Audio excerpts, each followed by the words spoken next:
أعوذ بالله من الشيطان الرجيم. بسم الله الرحمن الرحيم.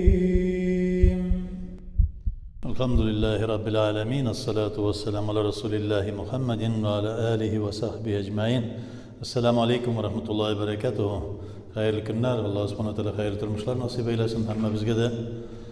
Allah Teala'nın şu berganini şükrana qilib, turmushlarimizga şükrana qilib, har vaqtda da Allah Teala'ga ya Rabbim sen bizni bu dunyoga ketirding, bu dunyodan olib ketishsin, bu dunyoda rizqlaringni berasin.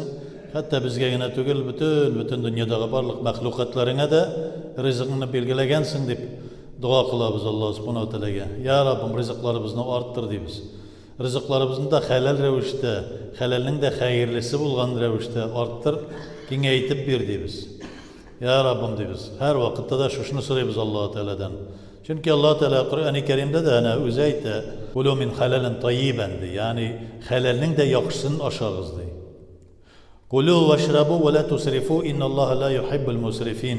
Oshag'iz ishingiz, lekin isrof qilmag'iz. Chunki Alloh taolo isrof qiluvchilarni yaratmaydi. Hem indi her narsenin özünün bir rizqi var ekanligini bildirdi. Peygamberimiz sallallohu alayhi vasallam da bu dünyadagi Alloh taolo bar qilgan bütün mahluqotning o'zining rizqi bor. Shu rizqni bir kishinikin ikkinchi kishi ola olmay, nechikgina tortib olirga tirishsa da, shu yo'lbosarlikda, bosh kesarlikda yursa da, nindigina qabahatlikda yursa da, o'g'irlikda yursa da, u ikkinchi kishinikin ola olmay, balki Alloh subhanahu va taoladan bir g'azab olur için şuşunday bir günahqa batıra. Çünkü men yudlilillah fela hadiyel. Kimde kim Allah Teala tarafından adaştırıldı ise, Allah Teala zalalet yoluna girdi ise, ol doğru yolga çıkalmaz.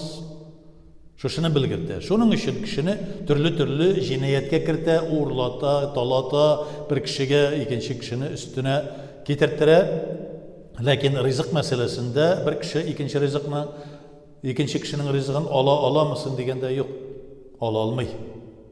Zamanlasında Süleyman Aleyhisselam ana bir derya kırıyında oturgan vakitte yani ulu bir su, dengiz gibi bir su kırıyında oturgan vakitte qarab o'tira bir qirmisqa ağzına bir şöp kapkan, şu şöp kapkan ravishda Allah subhanahu wa ta'ala ana bir hikmet ravishinde ko'rsatdi.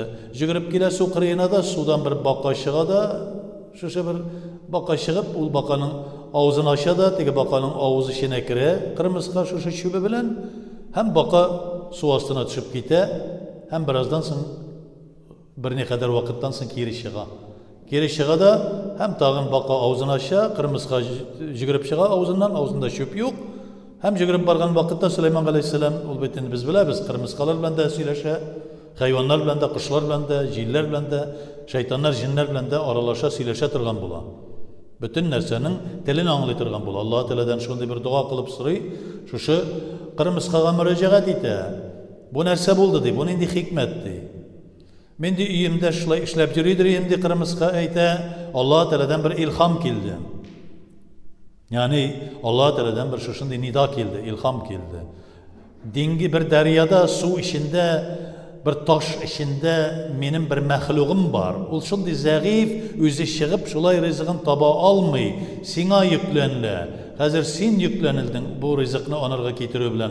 Al bir rızıqını da hem yügür, buna şu suqrayına var, tiyişli başka bir məxluqatını sina jiberip, tiyişinçe şunlarga rızıqını birdirttiremin deyen ilham geldi. Men yügürdüm dey, baqanın ağzına girip, şu taş içinde, taş içinde çığa almay turgan derecede bir teshigigina qolgan şuşundağı karayına kelib jetdik de baqa ağzını açtı da tege qo'l kebek tel kebek narsasini chiqardi shol teshikdan da ağzımdağı şu shöp rizqni oldi da shunun bilan rizqlandi da. Ya'ni Alloh subhanahu va taolo bizga bergan rizqni hatta tosh ishine qotirib qo'ygan, tosh ishinde qolgan bir qurt ishinde Alloh subhanahu va taolo o'zining bir sababchisi bo'larak qirmisqani hem şu bakanı jiberip Allah subhanahu teala rızıklandıra.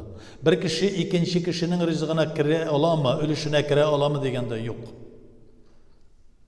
İnne qasamna maişetehum fil hayati dünya. Allah teala ayta biz kısımlandırdık maişetinizni, dünyadaki turmuşunuzni biz böldük dey. Kimnidir boy qildik, kimdir yorli qildik.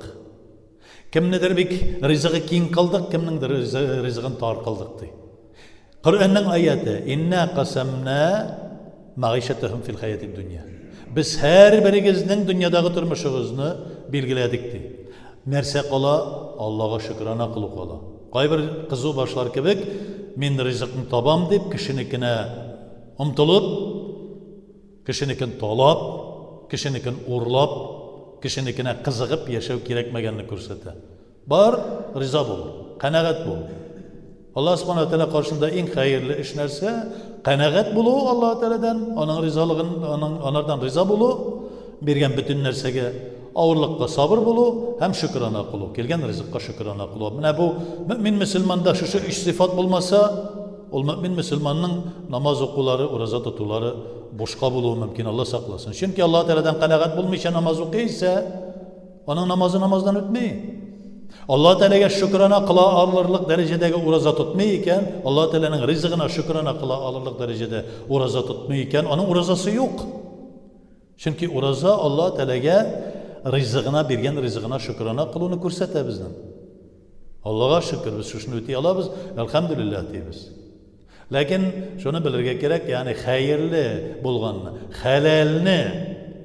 halalning de yaxshisin. Halal rizq bo'lishi mumkin, masalan, shira boshlagan bo'lishi mumkin.